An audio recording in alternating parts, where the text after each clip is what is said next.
அதிமுக பாஜக கூட்டணியில இந்திய கம்யூனிஸ்ட் கட்சி மட்டும் இல்லாமல் திமுகவுடைய பிரதான கட்சிகளுக்கு அழைப்பு விடுத்திருக்கிறார் எடப்பாடி பழனிசாமி. இது தொடர்பாக நேரடியாக குறிப்பாக திரு முத்தரசன் இணைந்திருக்கிறார், அவரிடம் பேசலாம்.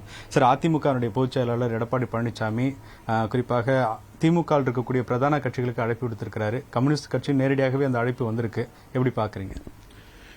2025ஆம் ஆண்டில் ஒரு மிகச்சிறந்த நகைச்சுவை அப்படின்னா எடப்பாடி பழனிசாமி அவர்கள் சேலத்தில் பேசியது தான்.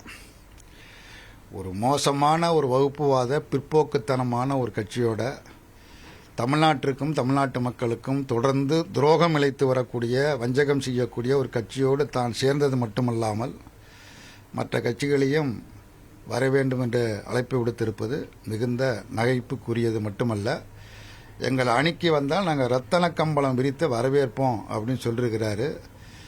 அவர் போயிருக்கிற அந்த ரத்தன கம்பளம், அது ரத்தன கம்பளம் அல்ல, இரத்த கம்பளம். அது பாஜக விரித்திருக்கிற அந்த கம்பளம் என்பது இரத்த கம்பளம்.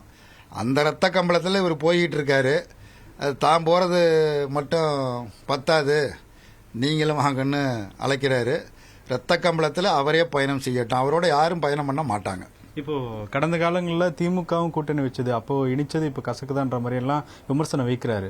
அப்படி இருக்கும்பொழுது இப்பொழுது இந்த கூட்டணி விமர்சிக்க காரணம் என்ன? எடப்பாடி பழனிசாமி அவர் உண்மையிலேயே தமிழ்நாட்டினுடைய அரசியல் குறித்து ஒரு முழுமையான வரலாறு தெரியாமல் பேசிட்டு இருக்காரு. கலைஞர் பாஜகவோட கூட்டணியில் இருந்தார்னு திரும்ப திரும்ப அவர் சொல்றாரு. ஜெயலலிதா கூட்டணியில் இருந்தாங்களே, ஏன் விலகினாங்க? அந்த ஆட்சியை கவிழ்த்தாங்க. கலைஞர் ஆட்சியை கவிழ்க்கல. 5 வருஷம் ஆட்சியில் இருந்தார், மந்திரி சபையில் இடம் பெற்றிருந்தார்.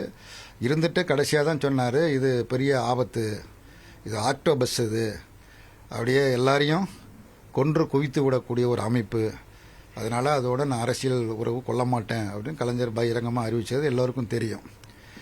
ஜெயலலிதா வாஜ்பாயோடு சேர்ந்து வெற்றி பெற்று கூட்டணி ஆட்சியில் அதிமுக சேர்ந்தவர்கள் அமைச்சர்களாம் பங்கு பெற்றார்கள். 13 மாதத்தில் அந்த ஆட்சிக்கு அளித்த ஆதரவை திரும்ப பெற்று ஒரே ஒரு ஓட்டில் வாஜ்பாய் ஆட்சி கவிழ்க்கப்பட்டது. கவிழ்த்துட்டு ஜெயலலிதா என்ன சொன்னாங்க? இனி எக்காலத்திலும் பாஜகவோட அரசியல் உறவு கிடையாது. ஏன் எடப்பாடி பழனிசாமி அதை மறந்துட்டாரு? சரி, ஜெயலலிதா இறந்து போயிட்டாங்க, அதனால் மறந்து போய் ஒரு வேளை அவர் மறந்துருக்கலாம். இவர் என்ன சொன்னார்?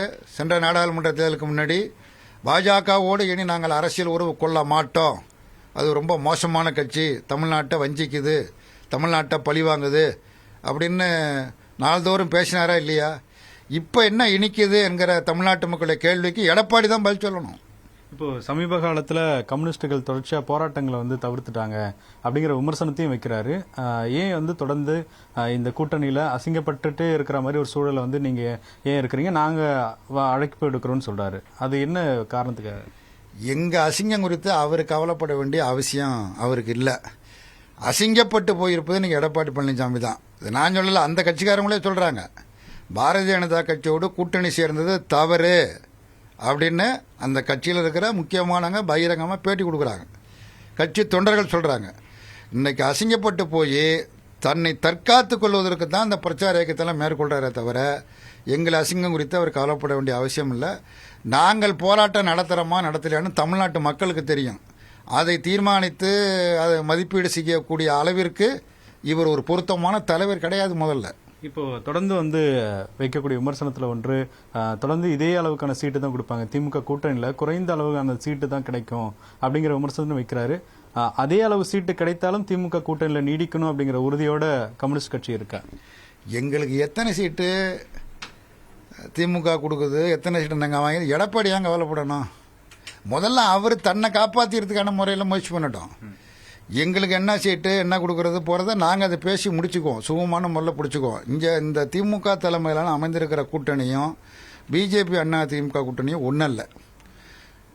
பிஜேபி வலுக்கட்டாயமாக நிர்பந்தப்படுத்தி, எடப்பாடியை நிர்பந்தப்படுத்தி, அதிமுகவில் எடப்பாடியை நிர்பந்தப்படுத்தி அந்த அணியில் சேர்த்துருக்கிறாங்க. செஞ்சோற்று கடன் தீர்த்துக்கிட்டு இருக்காரு எடப்பாடி. எங்களுடைய அணியை பொறுத்த மட்டும் இந்திய கம்யூனிஸ்ட் கட்சி மட்டுமல்ல, எல்லா எங்களுடைய அணியில் இருக்க அத்தனை கட்சிகளுமே பல ஆண்டு காலமாக நீடிச்சுக்கிட்டு இருக்கு. அப்படின்னா கொள்கை பலம்தான் மிக முக்கியமான காரணம். வகுப்புவாத பேரபாயத்தை உணர்ந்த கட்சிகள் இங்கே இருக்கின்றன. சந்தர்ப்பவாதம் கிடையாது இந்த அணியில். வகுப்புவாதம் ஒரு மிகப்பெரிய அபாயம். காந்தியிலேருந்து எத்தனை பேரை சுட்டு கொண்டிருக்காங்கன்னு நாட்டு மக்களுக்கு தெரியும். எடப்பாடிக்கு வேணால் அது தெரியாமல் இருக்கலாம்.